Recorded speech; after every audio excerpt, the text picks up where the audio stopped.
What is up, everybody? My name is Moise. Welcome back to another video on the OmniChamber channel. I hope you guys enjoy. And in this video, I'm going to be checking out the Samsung Smart Monitor M5. So without further ado, let's get right into it.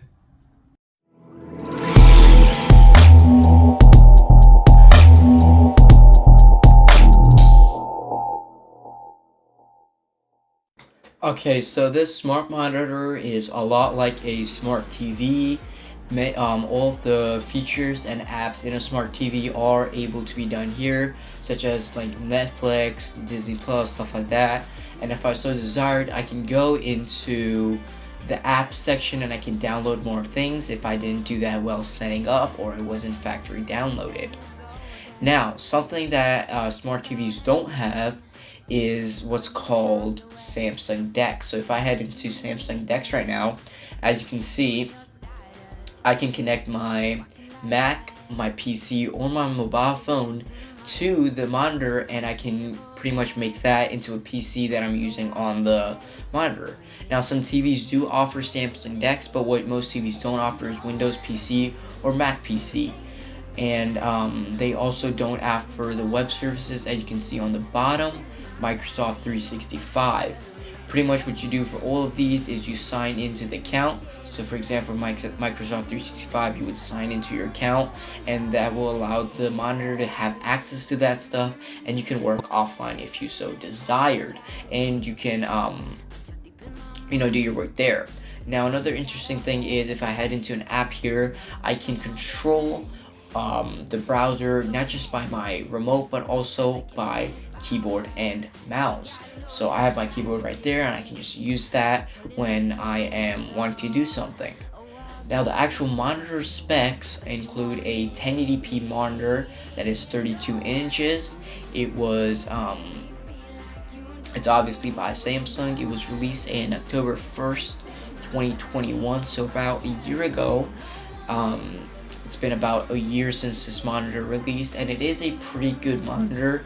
The one complaint I do have about it is that the image quality is a bit less than the one on my previous model, which was a gaming monitor. Now, this is optimized for gaming.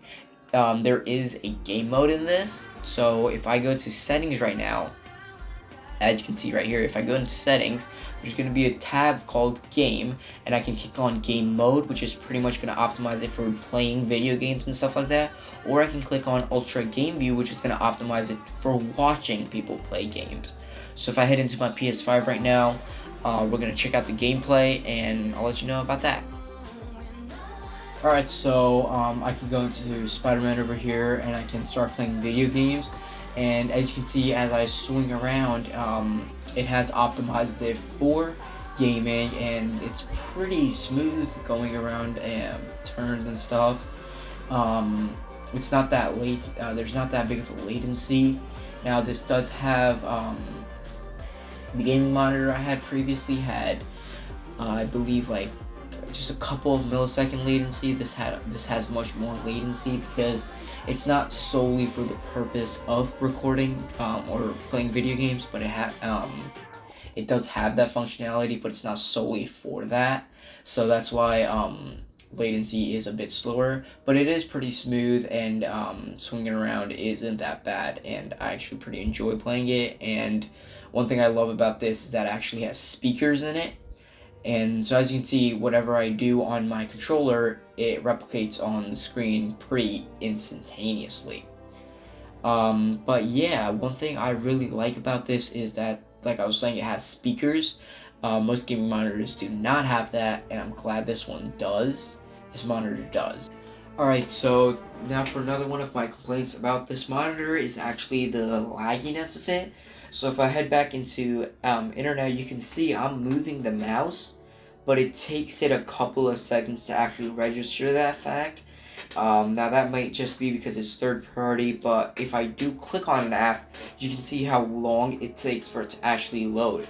I'll have a timer up in the top left corner for you guys, and then you can see it takes an incredibly long time for something like YouTube to actually load in, and this is not even signed in, so it doesn't have to pull up anything specific to me, just have to pull up a random homepage. And it took this long, so imagine how long it would take for my own homepage. And as you can see, it just got stuck while scrolling, so another one of the laginess. You can see I am like full on going. I'm scrolling, and this one is just not loading. I can bring it down, and it will come down, but this videos won't record, and it just automatically just sends me back up because it's like just can't deal with it. But yeah, let's talk about the remote of the Samsung Smart Monitor M5. Since if I was to watch YouTube, I'd probably just do it on the app. Let's talk about the remote. Alright, so this is a pretty generic remote, not that much going on. It's pretty simple. You obviously have your power button in the top left corner, but no source button next to it. Usually there's a source button in the top right corner on many Samsung remotes. This one does not have that. You have the traction pad, okay, up, down, left, right button in the center, just like normal. Return button, home button. This is your up-down volume button, and this is your up-down channel button. So if you push up on it, the volume's going to go up. If you push down on this, the volume's going to go down. And if you press it, it's going to mute and unmute. Some quick toggles, Netflix. As you can see, if I click that, Netflix turns on. If I click this, Prime Video is going to turn on. And if I click that, the internet's going to open up. So stuff like that's just going to happen on the remote. And it's really simple design, not that complicated to work with. There's also a voice kind of command feature, so I can tell it something to do. So I can be like, hey Google, open YouTube or something like that. And it takes a little bit, and it opened the wrong thing right now. That might have been because I was talking in the mic while recording this. Let's try that again. Hey Google, open YouTube. There we go. Now this was a bit, my voice was delayed because this is a voice recording, so that's why. But as you can see, there is this like microphone type feature in there that you can use. So yeah. Now let's talk about something really cool about this monitor. Alright, so this is more of a gimmick than an actual feature, something you're going to use in everyday life. But pretty much if you bring the monitor all the way down on it, up on its stand, and you tilt it forward, you can twist the monitor left and right, and even like sideways. So those are obviously the normal features on a monitor stand that you have. But now, if I was to make sure everything was correct and bring it all the way up, I can actually rotate this to a full vertical standing position. So if I slowly do that, the monitor does scrape the table a bit, but that's fine. As you can see now, I'm in like a full vertical position where I can do videos like this and watch content like this. Now, like I said, it's more of a gimmick, just like a thing that happens. Ever since I've owned this, I've never used this feature once because not many of the apps support it. So if I was to go to something like YouTube, and even if there was a shorts there, and I clicked on the said short. Let's wait for the ad. Since the ad is in short form video, but as you can see, the video is a short form video, but it still doesn't work. It doesn't show up like that. I tried settings and everything, it just doesn't work. Now when I did connect this with my phone, since my phone does have a vertical display, phones have vertical displays, that's when it would work. And that's like the one time it would be useful. But yeah, that's pretty much the monitor. If you guys want to purchase this, I'll have a link to it down below. I got it from Amazon. It's around $200. Yeah, it's a pretty nice monitor though overall.